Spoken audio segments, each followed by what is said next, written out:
Hello, yes, today we'll stop by in Oslo for a moment. And we pick out a site.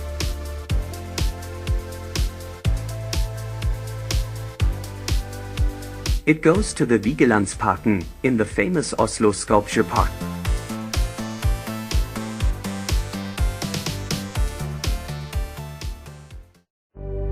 Where do we have to go?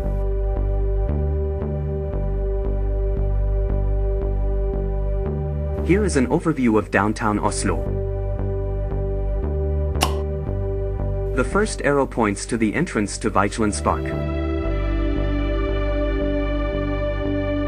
And for classification, the other two mark the opera and the main train station in the center of the city.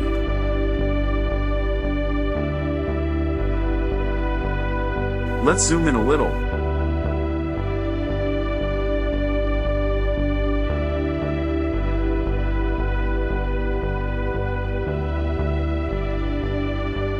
And face the main entrance again, very close to the Majorstuen metro and tram hub.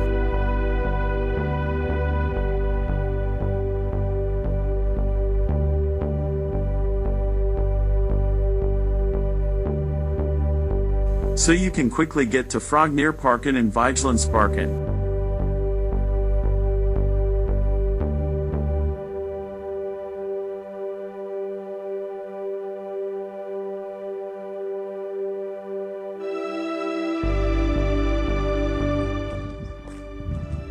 And my tip is, just get on the tram and let it drive you through Oslo.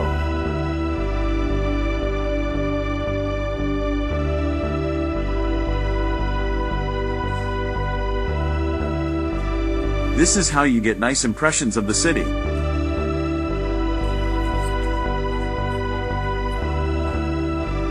The best thing to do is to use the public transport services en Ruter, a day pass, 2-day pass and more, or get the Oslo Pass right away, which, in addition to free travel on public transport, also includes admission to many museums.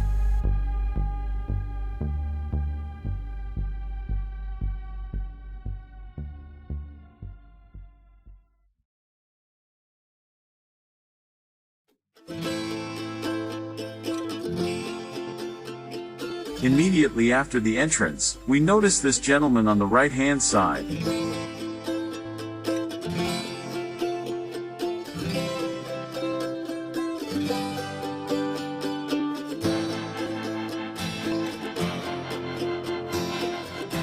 We read Gustav Vigeland on the inscription.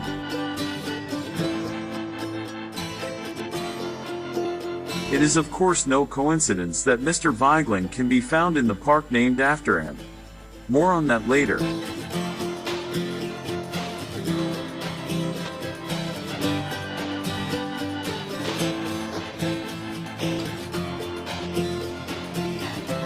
Here it is first cleaned up and freshened up for the day.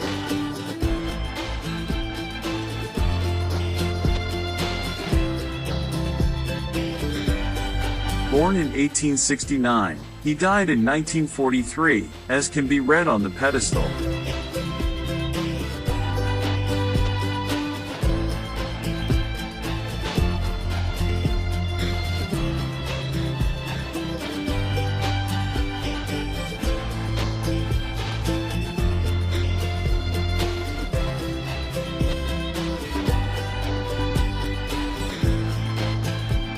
We now walk into the park under large, shady trees.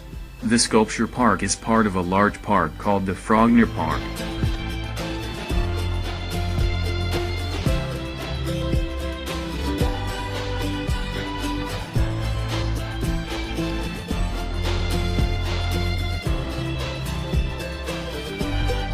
Already at the beginning of the 19th century, this public park covered 300 hectares.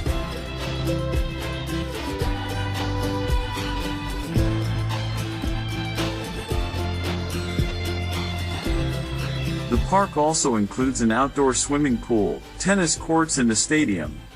Yes, and of course the Vigeland Sculpture Park.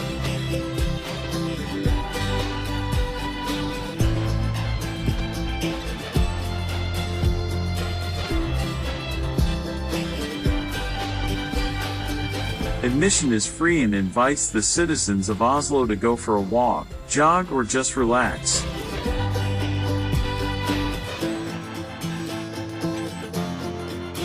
The stadium has 11 pitches with artificial turf, and at the end of autumn the stadium will be converted into a large ice rink.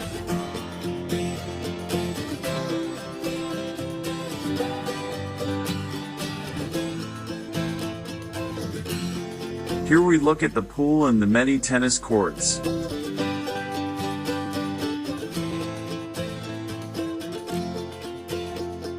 Finally, a pan across the approximately 800-meter-long sculpture park.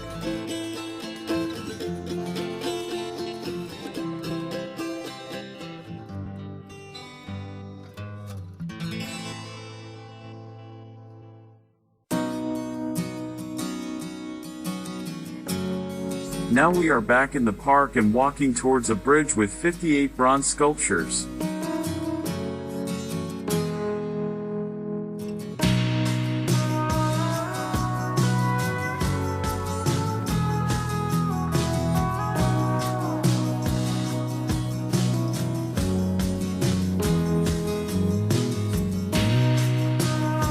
The monolith can be seen in the background, a 14-meter-high column consisting of 121 figures. We shall be able to see this in more detail later.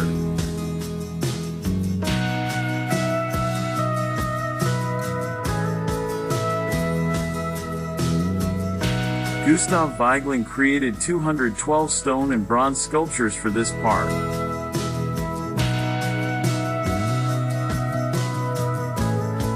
And was also involved in the design of the park.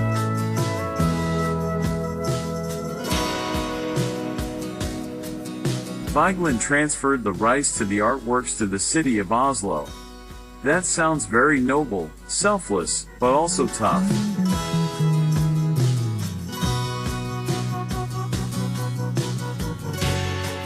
Because Gustav Vigeland was tough, and in return he was promised a lifelong right to live and secure his livelihood.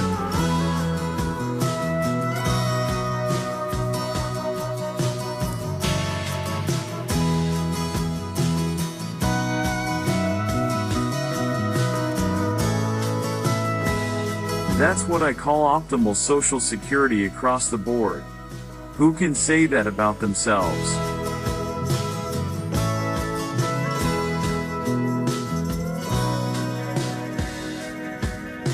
The figures represent the cycle of human life in all its facets.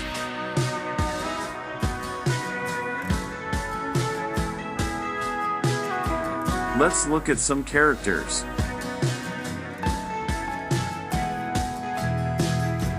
Children are the focus of many motifs, like the parents playing with the child here.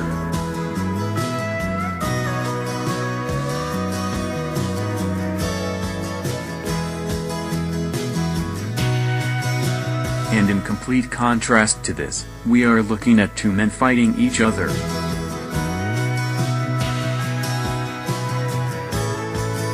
And sometimes it's funny watching groups of visitors trying to recreate the characters. Unfortunately, I'm a little too late with the cam for these spontaneous actions.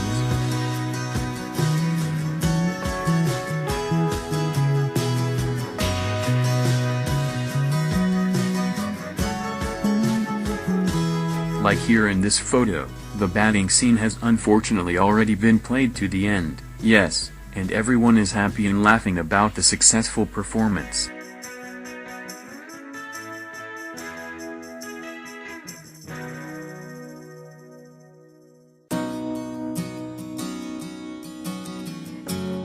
This is probably a scene spanning 2 generations, grandfather with grandson.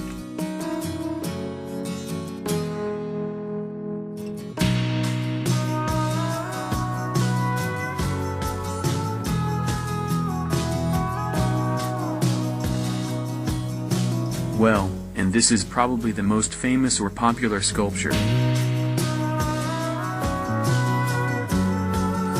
She calls herself Signe Tagen, loosely translated as the bad boy.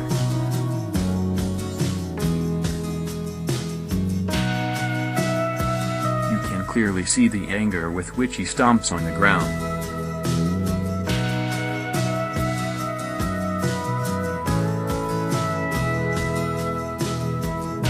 Yes, look at his face. He's really angry.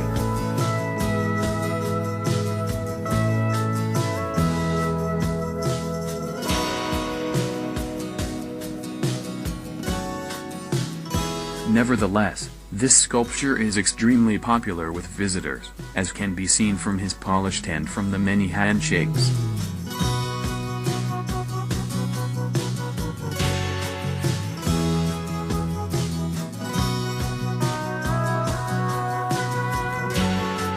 Now a few more sculptures, without comment, just to look at.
So and now we look at the sculpture bridge in its entirety.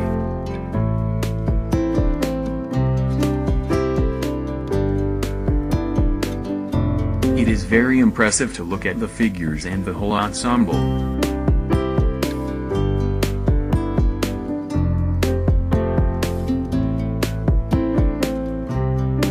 But it is just as interesting to observe the people approaching the figures, looking at them, sometimes in discussion or in thought.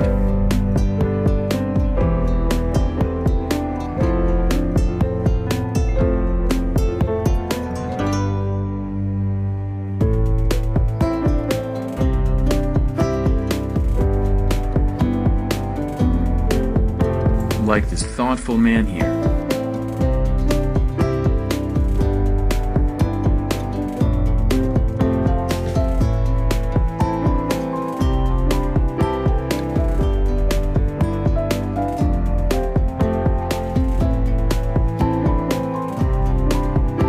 In any case, it is an impressive facility and it is the largest park in the world designed and created by a single artist.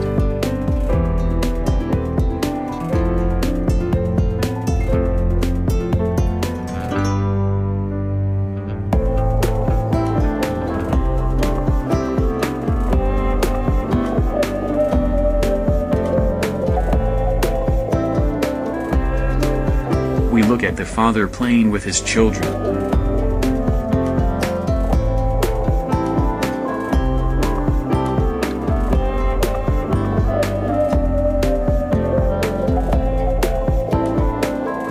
We continue in the direction of the fountain.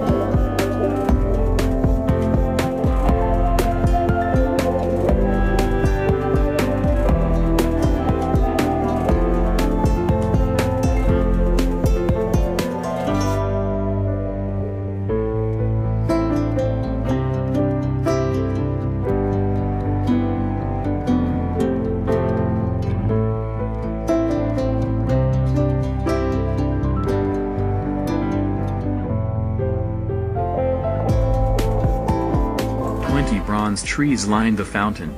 The stages of life are shown, from birth to death. An impressive interpretation of the ongoing cycle of beginning and end, of end and new beginning.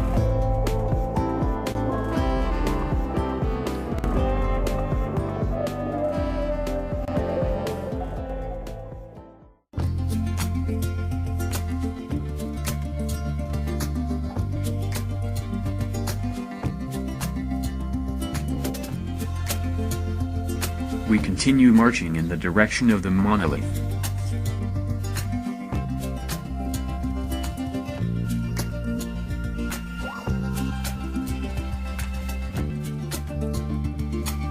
"36 groups of granite figures are grouped around the monolith plateau.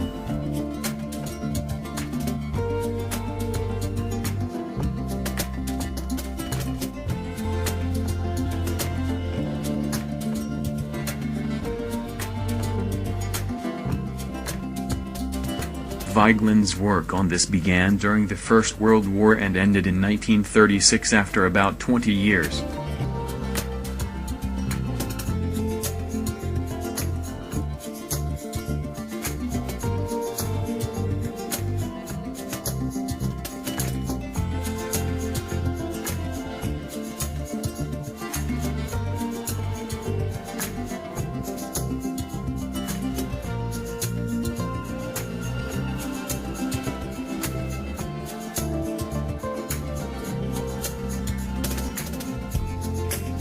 The focus is once again on the subject of the cycle of human life.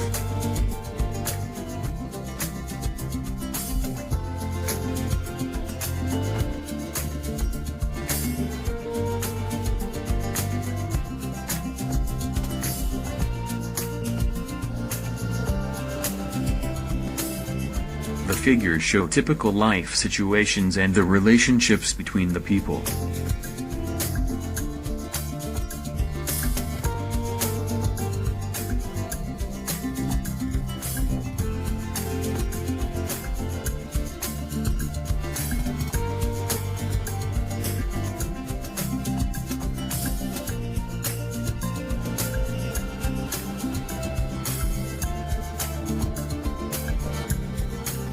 Note also the expressiveness of the figures, especially in the faces.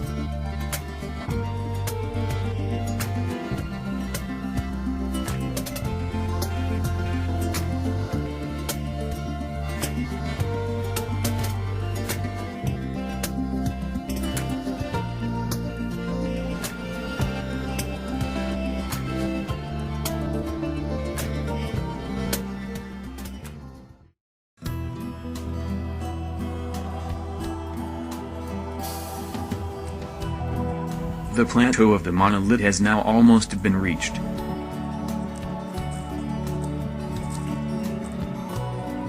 "14 meters high, 121 intertwined figures.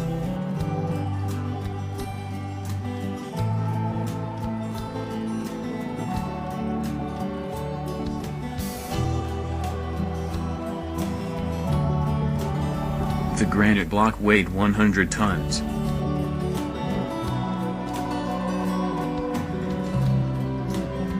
"2 years of work and a column emerged from the granite block.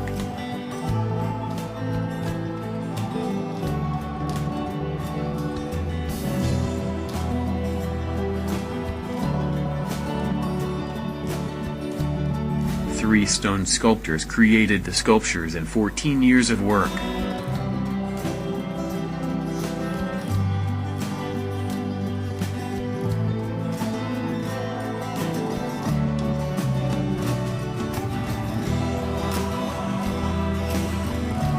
Then the unveiling on Christmas 1944 in front of 180,000 visitors.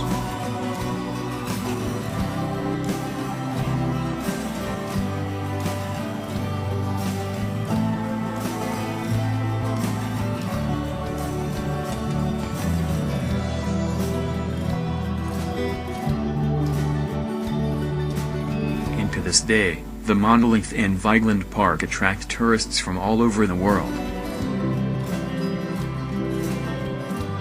And admire this 14-meter high monolithic sculpture.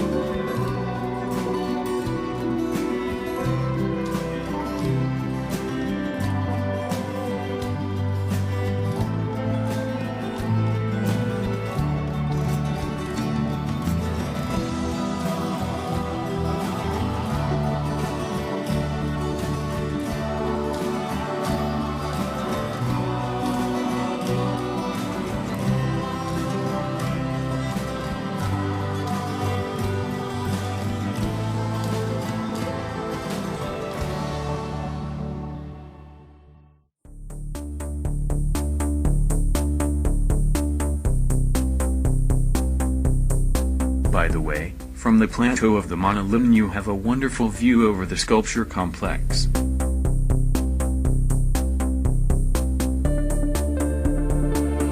Here we are looking in the direction of the fountain with the 20 bronze trees.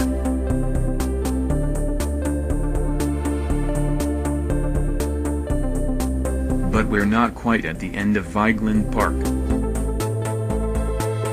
In the far distance, on the highest point of the complex, we can already see the sculpture Circle of Life.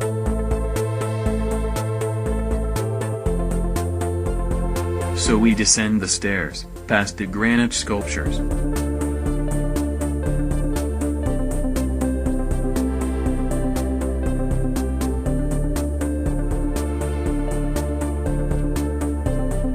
And approach the sundial on the way to the Circle of Life.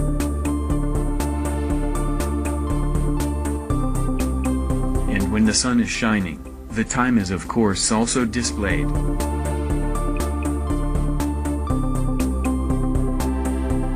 And here you can see that I passed the sundial at 12 o'clock sharp.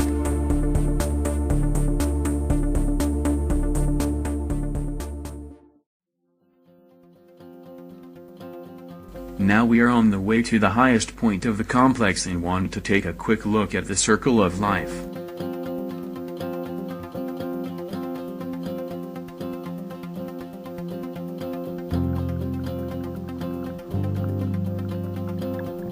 Now we are on the way to the highest point of the complex and want to take a quick look at the Circle of Life.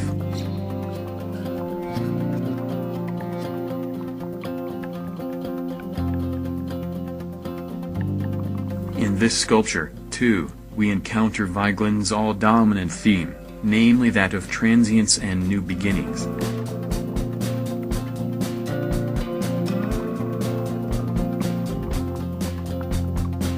Women, children, men hug each other in a circle and thus symbolize the eternal cycle of birth and death, of beginning and end and new beginning.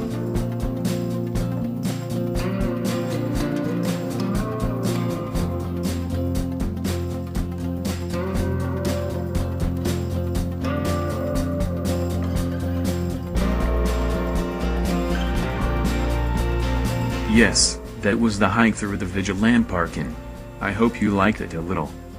And if you ever travel to Oslo, be sure to stop by here.